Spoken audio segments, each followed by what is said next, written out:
وعن ابی سعید الخدری رضی اللہ عنہ قال قال رسول اللہ صلی اللہ علیہ وسلم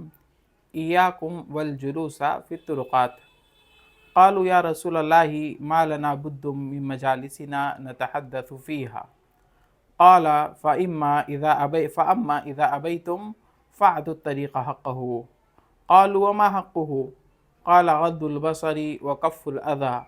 ورد السلام والامر بالمعروف والنہی عن المنکر متفق علیہ۔ آج معاشرہ اور سوسائٹی یہ جس طرح سے اس کے اندر کئی ساری غلط چیزیں اور غلط عادتیں یا یہ کہیے کہ بے حیائیوں کی الگ الگ شکلیں پھیل چکی ہیں، انہی میں سے ایک چیز جو اکثر سوسائٹیز میں یا گلیوں میں دیکھنے میں آتی ہے وہ یہ ہے کہ لوگ راستوں پر بیٹھے ہوئے ہوتے ہیں، اور یہ بلا وجہ ہوتا ہے، اس کا کوئی سبب نہیں ہوتا ہے، بلا وجہ وہ لوگ راستوں پر بیٹھتے ہیں وقت کو گزارنے کے لیے۔ اس کے کئی سارے نقصانات ہیں، جیسے وہ چیز اللہ کے ذکر سے غافل کرنے والی ہوتی ہے۔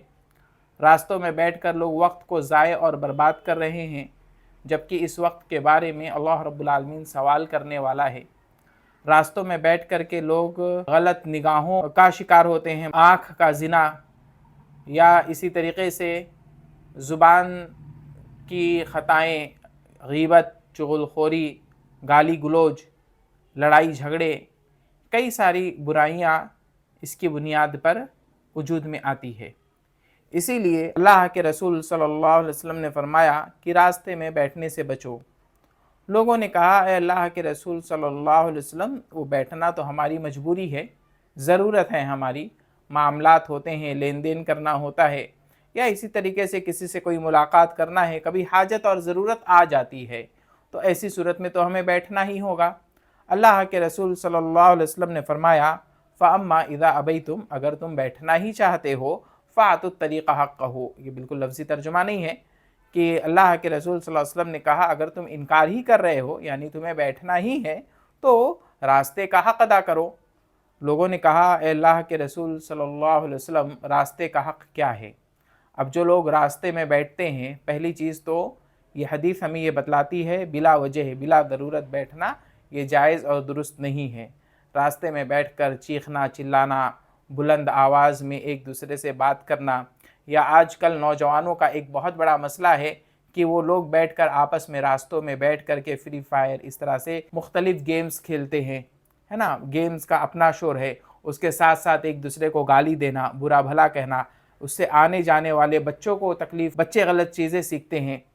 عورتیں گزرتی ہیں وہ گالیاں سنتی ہیں، ان کو وہ ایک حیا اور شرم کے خلاف بات ہوتی ہے۔ اسی طرح سے لوگ، ایک شریف النفس آدمی گزر رہا ہے اور وہ آپ بیٹھے ہیں پیر پھیلا کر کے۔ اب ایک طرف کئی مرتبہ ایسا ہوتا ہے کہ لوگ اپنی گاڑیاں پارک کر دیتے ہیں، دوسری طرف لوگ کھڑے رہتے ہیں، گزرنے والوں کو تکلیف اور ایذا۔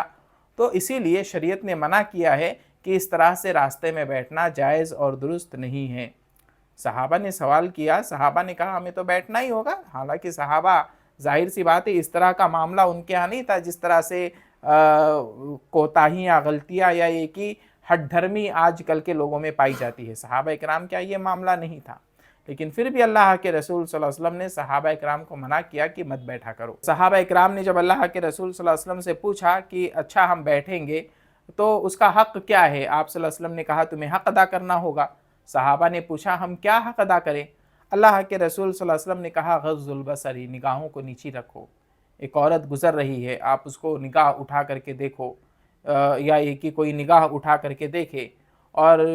وہ ایک حیادار عورت اس چیز کو پسند نہیں کرتی ہے، یا کوئی بھی عورت ہو وہ اس چیز کو پسند نہیں کرتی ہے، اور پھر کیا ہے وہ ان کے لیے، راستہ چلنے والی لوگوں کے لیے کیا ہے وہ تکلیف اور اذیت کا، ایک آدمی اپنے گھر اہل و عیال کے ساتھ جا رہا اس کے لیے اذیت اور تکلیف کا سبب بنتا ہے۔ تو غض البصر، نگاہوں کو نیچی رکھو، وکف الاذی، تکلیف دہ چیز کو ہٹا دو۔ آپ راستے میں کبھی کبھار لوگ بیٹھے ہوتے ہیں، وہیں پر گندگی یا تمباکو یا اسی طرح سے نشے والی چیزوں کا کھانا اور پھر وہیں پر گندگی کرنا، تو یہ بھی کیا ہے لوگوں کو، گزرنے والوں کو کئی مرتبہ اپنے چہرے یا ناک پر ہاتھ رکھنا پڑتا ہے کہ یہاں سے کیسے گزرے۔